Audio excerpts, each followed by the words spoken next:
Bene, la verità è che parlare dopo di un motivatore come Stefano, che ha in qualche maniera trasmesso passione e allo stesso tempo anche, come dire, una grande carica, non è facile, soprattutto perché l'argomento che in qualche maniera, o gli argomenti che in qualche maniera dobbiamo adesso affrontare, sono abbastanza più noiosi, che non sono altri che quelli del turismo.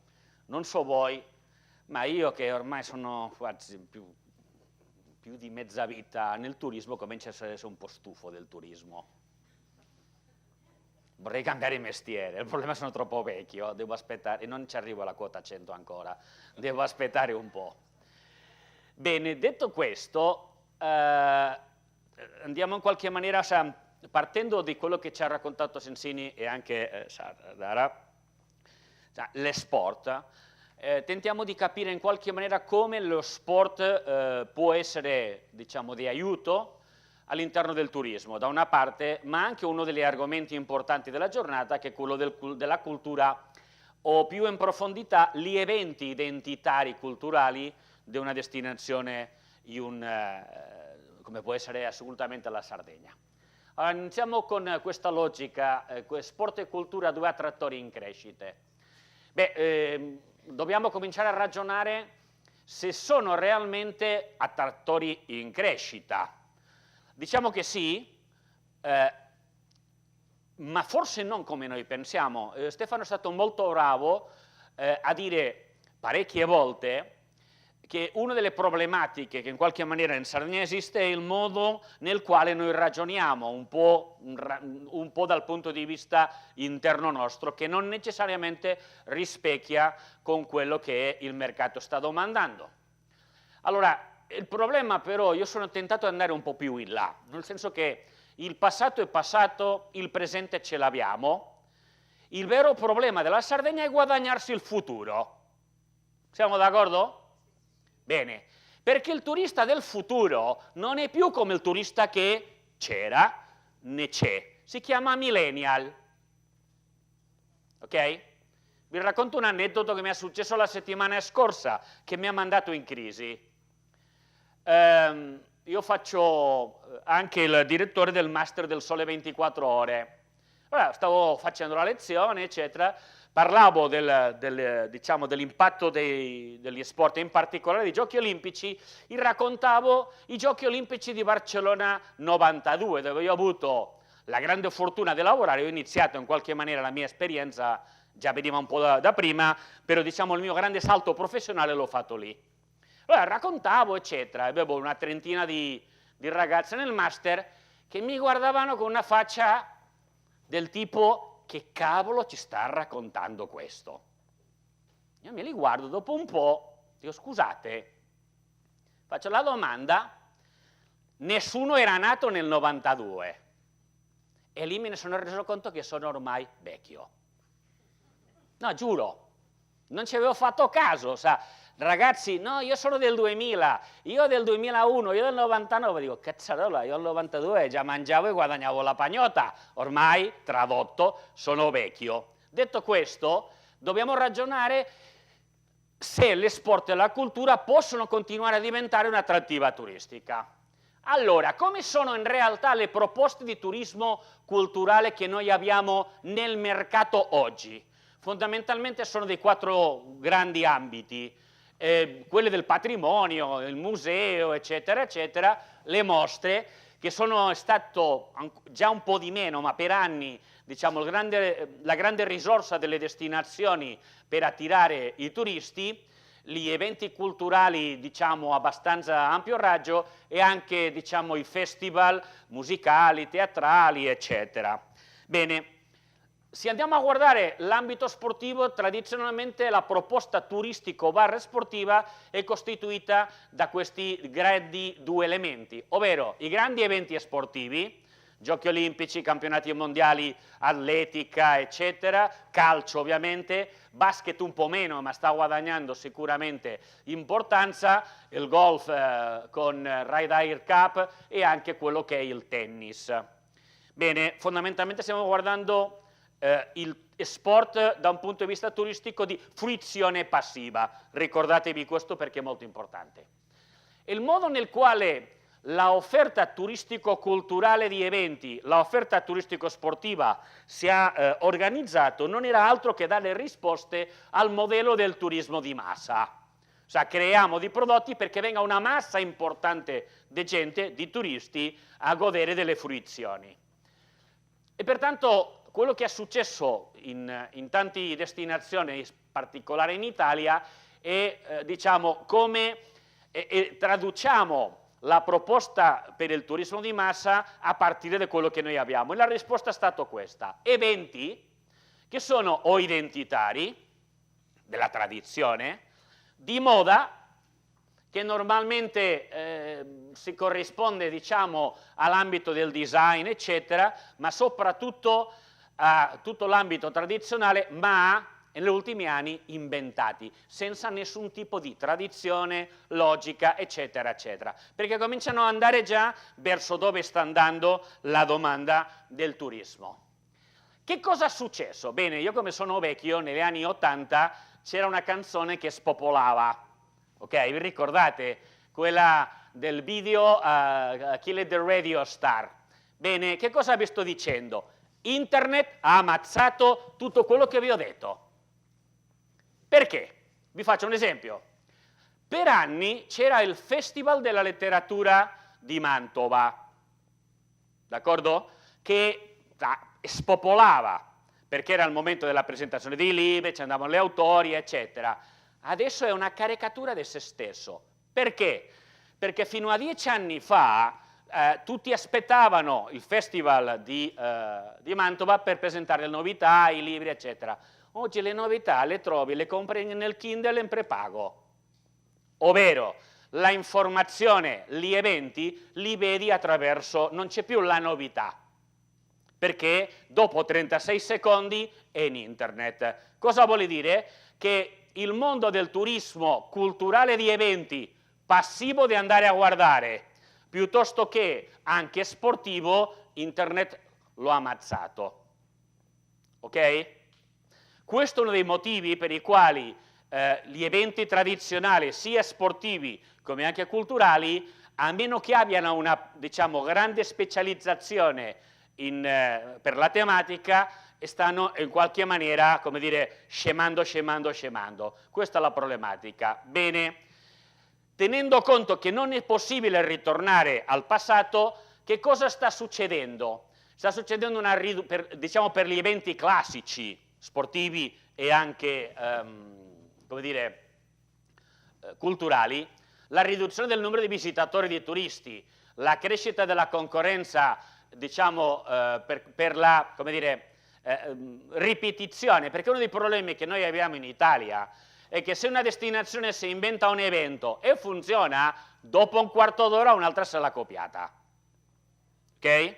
Cioè, c'è una inflazione di eventi, ha aggiunto anche per quello che per tanti anni è stato la logica di pensare che gli eventi ci risolvevano i problemi, ed è questa una grande colpa l'abbiamo noi operatori turistici, perché andavamo, si va ancora, dietro tutte le assessore perché ci dia il contributo per fare la sagra della castagna pelosa. Ok? Dico castagna pelosa perché se dice la sagra della castagna, ovunque c'è la castagna e qualcuno si offende. La castagna pelosa, che vuole dire quella roba che ancora, come dire, non c'è nessuno che lo faccia. Guardate che sono andato a analizzare se c'era o non c'era, perché veramente... Ma guarda che si offendono, sai, non ti dico il mondo delle proloco, perché ci sono sagre di qualunque cosa, anche delle sardine, sai, di tutto. Ok? Allora, qual è l'elemento fondamentale? C'è una riduzione dei contributi pubblici, pertanto la logica di facciamo un evento con i soldi pubblici per portarmi i turisti ormai non funziona più, ma anche l'impoverimento dell'offerta del turismo dei eventi culturali, con ovviamente la perdita dell'attrattività degli eventi sportivi. L'esempio di questo sono i Giochi Olimpici. I Giochi Olimpici non attraggono turisti. E ne ho fatto come organizzatore 2 nella mia vita. Non c'è il turista olimpico. Le Olimpiadi ci vanno gli addetti al lavoro, i CIO, membri, diciamo quello che si chiama i CIO members, o la famiglia olimpica. Alessandra è un esempio evidente. Quello che ci vanno è la mamma o il papà, la moglie o l'amante dell'atleta, perché la migliore maniera oggi per vedere i giochi olimpici è in casa con la birra e la poltrona. E me ne ho fatto un sacco dei giochi olimpici, vi dico che è bello, però ormai non funziona più. Ritorniamo col concetto di internet. Pertanto dobbiamo ragionare se la cultura e lo sport possono essere attrattori turistici. Forse sì, forse no. Vediamo come. Allora, partiamo dall'ambito degli eventi culturali. Gli errori da non commettere. Pensare che gli eventi sono un soggetto per destagionalizzare. Perché? È molto semplice. Guardate, ovunque delle destinazioni mi fanno gli eventi per Natale, d'accordo? La domanda è: quanti di voi fanno il Natale fuori e non lo fate in casa? Il mercato ha le sue regole. Se io mi invento un evento per destagionalizzare, deve di corrispondere in un momento nel quale il turista può viaggiare, ok? O i fitti calendari, diciamo, di eventi nell'estate con l'idea di stagionalizzare. Quello non metterà i turisti, quello serve per complementare l'attrattività della destinazione. L'altro evento o errore è quello di fare eventi a manetta. Il mercato ormai non paga per la quantità, paga se c'è qualità, se c'è innovazione, se c'è specializzazione. L'altro errore è quello che normalmente in Italia facciamo un grande errore, che spendiamo quasi tutto nell'organizzazione e 2 spiccioli nella comunicazione. E in più lo comunichiamo la settimana prima quando facciamo la conferenza stampa ai media locali. Peccato che, come sapete molto bene, i tour operator internazionali o se lo dici con minimo 6 mesi e già ti storciano il naso. Cioè, se io ti comunico oggi quello che farò la prossima settimana, non funziona più così. L'altro grande errore è la comunicazione non focalizzata. Spariamo in generale senza tener conto che, come vedremo, il mercato oggi è verticale. Funziona per motivazioni e per tematiche. L'appassionato di basket, come abbiamo visto, legge quello che parla di basket, guarda le community di basket. Non dobbiamo oggi, per comunicare eventi, andare a segmentare molto bene il tipo di cliente che a me mi interessa e pertanto i canali e soprattutto le tempistiche. Che cosa è cambiato e perché no? La domanda è cambiata, ma soprattutto è cambiato il fatto che il mercato oggi mi domanda eventi dove il turista o la persona è soggetto attivo e non passivo, che è esattamente quello che succede nel turismo normale con le esperienze. Ma soprattutto premia la novità e la innovazione, premia la diversificazione di quello che in qualche maniera si tenta di proporre e soprattutto premia la specializzazione. Bene, noi abbiamo fatto un'analisi per capire quali sono gli eventi che funzionano, sto parlando dei culturali, dopo andiamo agli sportivi, e quelli che hanno più futuro. Beh, quello che hanno futuro oggi è tutto quello che è cultura immateriale. Divertimento, che è l'approccio, ma che corrisponde a feste piuttosto che diciamo, attività del territorio tradizionale che hanno in qualche maniera, come dire, quello che sempre vi dico, che escono dalla pancia, dove io mi immergo come turista, capisco e mi diverto, ma anche e soprattutto nell'ambito, diciamo, eventi partecipativi. Lì avete la foto dei Sanfermini, lo conoscete, no? Quello dei tori. E il 95% della gente che ci va lì sono turisti che vogliono provare il brivido di avere un toro di 500 kg davanti. Scusate, anche davanti, perché cosa succede? Salgono tutti assieme, si mette la gente e lì è un casino, ok?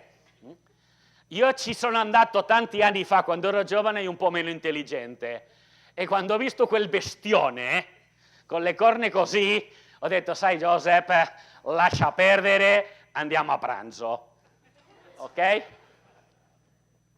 Quello che funziona anche ogni volta di più sono i festival musicali di diverse tipologie di musica. E dal punto di vista sportivo, le gare agonistiche, dove non vado a guardare, ce lo racconteranno dopo, dove io sono appassionato di sport, faccio più o meno sport, voglio andare a partecipare. E l'esempio classico, ma ormai ce ne sono già altri, sono le maratona o anche, diciamo, le Spartan Race, il Color Run, eccetera. Sa, questo è assolutamente inventato, sa, correre e buttarti della roba. Sa, diciamo che meno cultura di quella seria, ok? E più divertimento. Detto questo, dal punto di vista, diciamo, degli eventi culturali, quello che funziona sono fondamentalmente quelli identitari, come i nostri, bueno, direi, i vostri, che sapete mi hanno cacciato fuori, che abbiamo in Sardegna, ma per esempio il Carnaval del Rio, che in realtà cioè, è identitario, ha derivato un altro, però ha un'identità, come il Carnaval di Nizza. Nizza, sono bravi, quanti francesi ci sono qua oggi? Una, molto molto francese? Madonna santa! Comunque i francesi si hanno dimostrato sempre una cosa, sono bravissimi a creare offerta turistica, più che gli svizzeri. Gli svizzeri sono molto bravi nel marketing, ok? Sa, Nizza, che cosa si è inventato? Sa, io per anni, mia moglie all'appartamento, come quasi tutti i piemontesi, in Nizza. Sono andati tante volte, carnavale discretino, lo hanno capito, lo hanno utilizzato e hanno creato una proposta turistica della quale ci vivono 3 mesi nell'arco dell'anno, perché viene a vedere come ci organizziamo, viene a sperimentare come facciamo le maschere, eccetera, eccetera, eccetera, per 3 mesi, nel, diciamo, gennaio, febbraio e marzo, ce la campano sul carnaval, ok? Beh, detto questo, ho las fallas che dopo... o sull'As Fallas, che è un evento identitario che dopo ci racconterà Mario molto bene, che è l'elemento a partire del quale la strategia di riconoscibilità turistica mondiale di Valencia è partito. Perché tutto questo? Allora, perché la cultura tout court non può servirci in qualche maniera per attirare flussi turistici? Ce lo dicono i dati.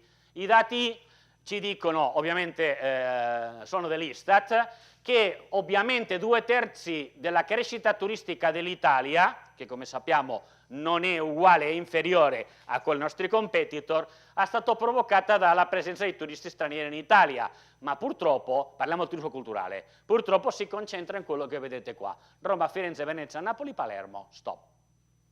Vado oltre. Il 75% dei turisti stranieri sceglie come destinazione turismo culturale, stiamo parlando, per le città d'arte, dei quali la stramaggioranza degli extraeuropei vengono alle città d'arte, ma il punto importante che potrebbe interessarci a noi è questo: solo il 40% dei turisti stranieri repeater, stiamo parlando degli europei fondamentalmente, ritorna in Italia per motivazione culturale o di visita alle città d'arte. Pertanto, se io quello che punto è gli eventi culturali come mola per attirare turisti stranieri sulla mia destinazione, devo sapere che sarà complicato, perché soltanto il 40% ha questa motivazione. Sull'ambito sport però la situazione è diversa, perché oggi lo sport, come vediamo, del totale dei viaggi mondiali che si fanno, il 10% corrisponde a pratiche sportive, non lo dico io, lo dice l'Organizzazione Mondiale del Turismo. Pertanto gli eventi sportivi in questo caso hanno in qualche maniera un impatto maggiore, perché cosa succede? Si viaggia certamente per motivazioni sportive, per pratiche di sport, sia per gli appassionati, ma anche dal punto di vista turistico è importante per quanto riguarda gli addetti ai lavori, ai professionisti, ma anche e soprattutto a quel target del quale parleremo adesso, i millennial, cercano destinazioni dove fare sport estremi. Quali sono in realtà però gli sport che attirano il maggior numero di turisti? Ovviamente il calcio. Però anche il golf, la vela e tutto quello che è il motore, il mondo dei motori.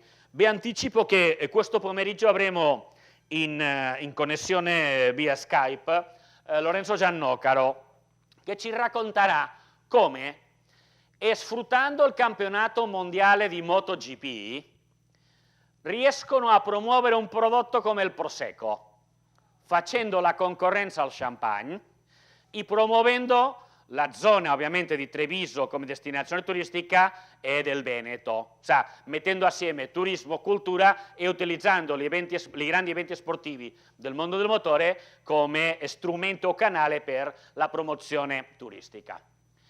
Qual è la fruizione? Quello che è molto importante, qual è il pubblico potenziale per gli eventi culturali? Attenzione, del totale dei turisti culturali rappresenta soltanto il 10%, che ne abbiamo parlato altre volte, è quel turista che fa la sua scelta motivato ad hoc per la tematica culturale, come dire, specifica, è un appassionato, ha questa motivazione specifica, il classico cliente o turista delle mostre e degli eventi, come anche sono target specifici e normalmente un turista autonomo e poco intermediato, pertanto non è che puoi andare tramite tour operator o agenzie di viaggio.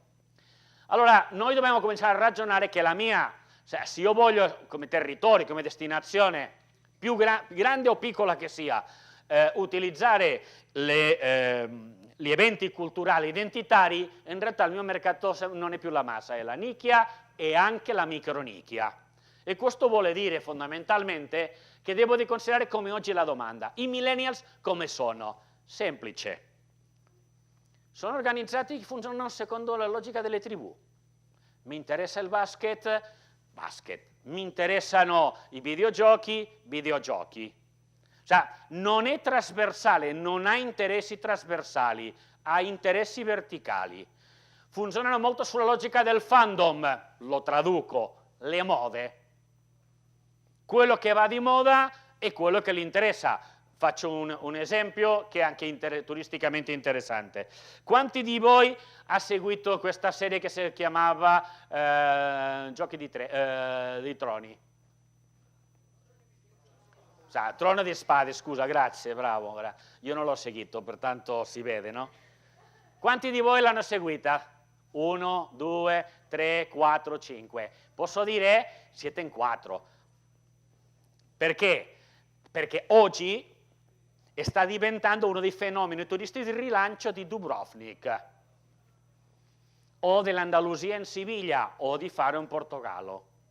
Perché la gente va a vedere i luoghi dove si sono girati, a raccontarsi le storie, eccetera. Si funziona secondo la logica tematiche, ma soprattutto di ispirazione e di mode. E soprattutto, che cosa mi cerca il millennial? Divertimento.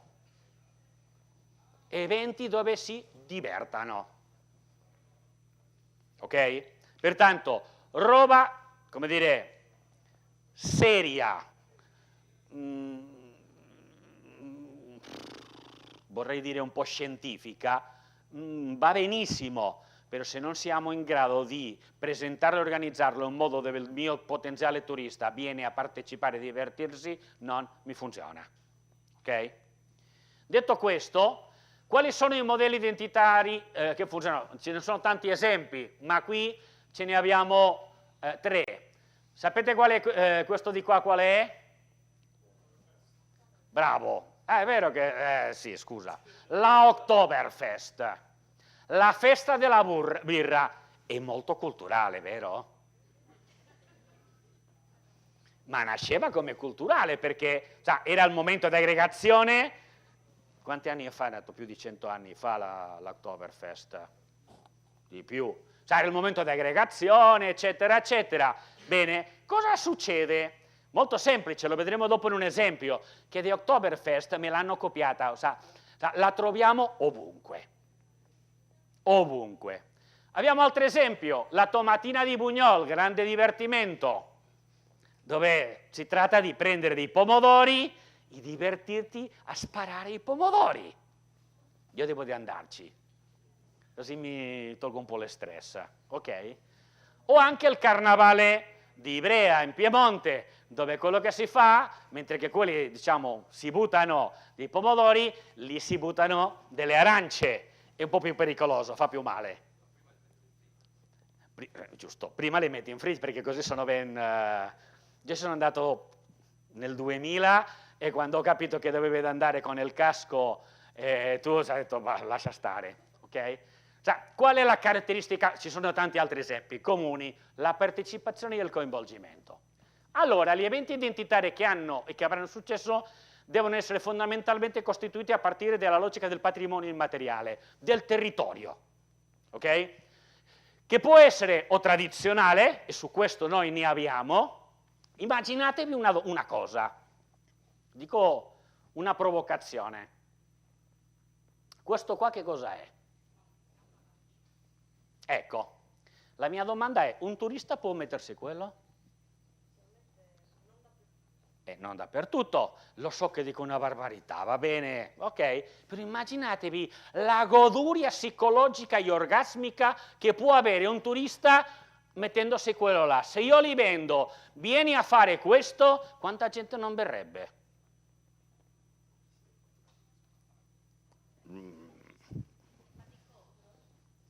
Sicuramente, però...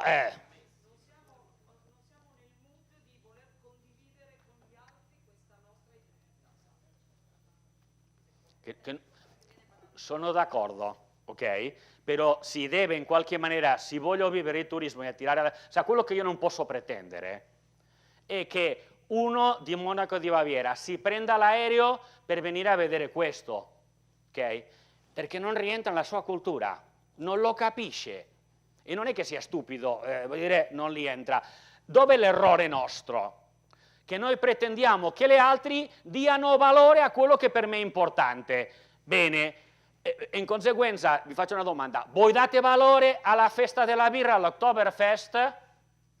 No, vai a dirle a un tedesco che quello non ha nessun valore. Cosa succede? Si incazza come una vipera, come mi incazzate come una vipera voi. Pertanto il problema è che io devo di capire fino dove posso, come dire, transigere e fino dove in qualche maniera posso fare il coinvolgimento. Non è facile, però è necessario. Perché? Perché il mercato sta andando lì. Dove è il rischio che abbiamo? La banalizzazione. Lì è il rischio vero. Pertanto devo di sapere fino dove posso arrivare per ottenere i risultati, ma senza cadere nell'errore della banalizzazione. O anche tutto quello che è, diciamo, eventi improntati in qualche maniera sulla contemporaneità o eventi dal vivo, i classici, diciamo, concerti che si fanno sulle strade, eccetera, eccetera. Questi sono quelli che stanno funzionando, cioè se si vuole creare eventi culturali identitari, più o meno identitari, che servano per portare turisti, la chiave è questa. Perché? Perché il mercato sta andando lì, ok? Pertanto il turismo di eventi che può funzionare sono le feste popolari, ma non più con il mood di guardare se non viene a partecipare, che possono essere, diciamo, a partire dal rituale, le credenze, i miti, le magie, eccetera, eccetera, ma anche spettacoli tradizionali, le feste gastronomiche, le diverse forme di espressione musicale e anche l'ambito, diciamo, degli usi e costumi tradizionali, eccetera, eccetera. Andiamo sul turismo sportivo. Qui sì che c'è una grande trasformazione. Dove? Dalla fruizione passiva, dove si andava a vedere, si è passato alla fruizione attiva, ovvero la gente viaggia per fare delle sport, le sport che a loro interessa. E questo ha permesso, lo vedremo oggi nel caso Bibbione, che destinazioni, vi do un esempio, ce ne sono altri in Italia, ma nel resto come vedremo alla fine dei nostri competitor, che hanno destagionalizzato grazie a questo. E come lo fanno? Partiamo per esempio da considerare il mercato, diciamo, del turismo sportivo, la sua potenzialità. Se guardiamo il caso italiano, il 34% della popolazione, più o meno 20 milioni, fa uno o due sport in modo, come dire, costante. Il 24% lo fa continuativamente e il 10% lo fa in modo saltuario. Però andiamo a guardare una cosa che è estremamente importante. Questi dati qua, che sono ovviamente del CONI, ci dicono diciamo, le età nelle quali i turisti diciamo, viaggiano per fare attività diciamo, sportiva. E vediamo che abbiamo tutta la parte diciamo, giovanile, ma attenzione, ritorno a quello che parlavamo, la gente che va dei 18 fino ai 35 anni è fondamentalmente la massa, stiamo davanti al millennial. Un tipo di turista che sta stravolgendo il modo di organizzare e di fare i turismi. Sapete una delle ragioni per le quali Thomas Cook è andato in fallimento?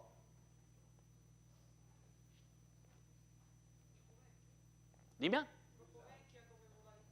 Oltre a quello, fondamentalmente perché non sono stati in grado di attirare le nuove generazioni. Vendevano un pacchetto turistico fatto al vecchio modo, il mercato è cambiato.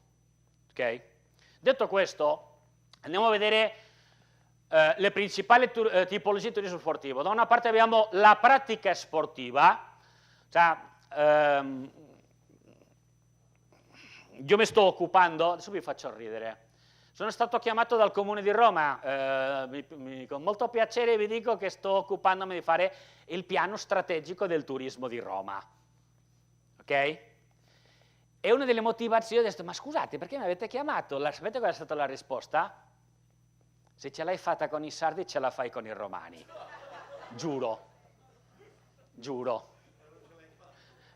Io sì che ce l'ho fatta, che non lo vogliono sfruttare è un altro problema. Però il piano strategico c'è, ok?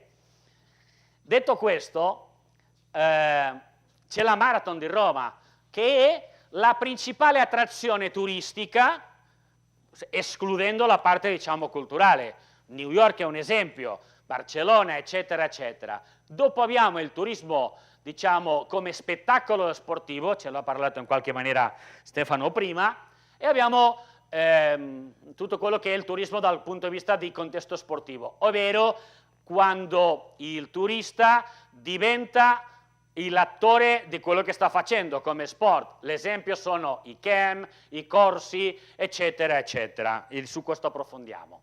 Il turismo sportivo ha come motivazione il fare quello che gli interessa, però fondamentalmente la motivazione, come ci diceva la Sensini prima, desidera praticarla in uno scenario che, diciamo, sia accattivante per lui, nuovo e inesplorato. Cosa vi sto dicendo? Il turista sportivo cambia. Il giocatore di golf, una volta ha fatto quel campo da golf, non lo vuole tornare a fare. Pertanto il concetto fidelizzazione, tanto caro a noi operatori turistici, nel turismo sportivo non c'è. Perché il turista sportivo è sempre in sfida con se stesso, pertanto sempre cerca nuove motivazioni, nuovi luoghi dove portare avanti la sua, diciamo, personale sfida. Cosa sta accadendo nel turismo sportivo? Una cosa molto interessante. Stanno nascendo diciamo, attività sportive legate a turismo su sport particolari, ad esempio le maratone, le Gran Fondo Bike, il surf che conosciamo bene, per esempio i clinic di golf, dove la gente mi viaggia per imparare la sua tecnica, il suo swing, eccetera, eccetera. I triathlon e le corse di Ironman, ormai, correggimi se sbaglio, stanno spopolando, ok? Come anche il beach volley, queste sono, come dire, le tematiche sportive. Abbiamo analizzato l'offerta sulle destinazioni del Mediterraneo, competitor della Sardegna, cioè non è che lo abbiamo messo qua un po' a così, sino che l'analisi è questo. Questo è quello che i nostri competitor del turismo sportivo stanno proponendo al mercato. Il calcio, i camp, le corse eccetera e la corsa in montagna, ce ne sono altri un po' più di minoritari. Cosa cerca il turista sportivo? Un'infrastruttura per arrivare a destinazioni, ma soprattutto per poter fruirla, ma anche attività complementarie, servizi, hotel, ristoranti, eccetera, ovviamente buona climatologia e professionisti in qualche maniera, come dire, complementari a quello che è l'attività che loro stanno in qualche maniera esercitando. E che cosa sta accadendo? Beh, qui abbiamo un esempio interessante, le Isole Canarie, strategia per i prossimi 3 anni. Le Isole Canarie, lo scenario perfetto per la pratica, più o meno, andate a guardarlo che è interessante, di 20 sport diversi. Ovvero, si vendono come il luogo per i training non stop, sia per le squadre organizzate, loro hanno fatto una scelta dei non i professionali, se non gli agonisti, ok? E ovviamente che cosa ti fanno? Ti fanno tutto, ti facilitano la scelta e ti dicono fondamentalmente, a partire dalle attrattive che fanno una lettura perché il cliente che cerca questa informazione capisca immediatamente. Ve le traduco. Qui dicono le 8 ragioni per migliorare, non e star bene, eccetera, come dire, la tua capacità sportiva nelle Isole Canarie. Prima cosa che ti cercano, che ti dicono che abbiamo? Luce e cieli, come dire, blu. Cosa mi stai vendendo? Ma mi stai vendendo un sacco di ore di luce, buona climatologia, ok? In qualunque momento dell'anno. Secondo argomento, installazione di elevato livello, normale. 3, la forza della natura, nel senso che ti vendono, diciamo, le isole, le scenari delle isole come particolari. Non mi vendono il mare, mi vendono tutto quello che c'è dentro, la loro ciambella, ok? Quarto elemento importante, il fatto di poter toccare il cielo con un dito. Perché questo? Perché loro hanno delle montagne, pertanto si vendono anche per i turisti, i cicloturisti. Quinta cosa importante, un facile recupero del tuo sforzo per l'offerta, i servizi, le attività, eccetera, eccetera. In realtà ti stanno dando tutti gli elementi che tu hai bisogno per dire, ma sì, mi vado a farmi una settimana di allenamento. Perché questo? Perché il turista sportivo non è che sostituisce la vacanza balneare del mese di agosto, con altra roba, quello si concede 1-2 settimane nell'arco dell'anno per se stesso per fare quello che a lui interessa. Ok? Stiamo parlando di primavera, ovviamente anche inverno, qui più legato alle sport invernali, eccetera, però fondamentalmente quello che ci può interessare a noi è primavera e autunno. Immaginatevi che cosa significherebbe il fatto che noi cominciamo a crescere per diventare Sardegna destinazione del turismo sportivo. Forse ci risolverebbe qualche problema. Però il problema fondamentale è che non posso venderle quello che io voglio o il mood che io voglio, se non fondamentalmente quello che tu hai bisogno. Il messaggio è, mentre noi continuiamo a riflettere, le altri già corrono. Grazie.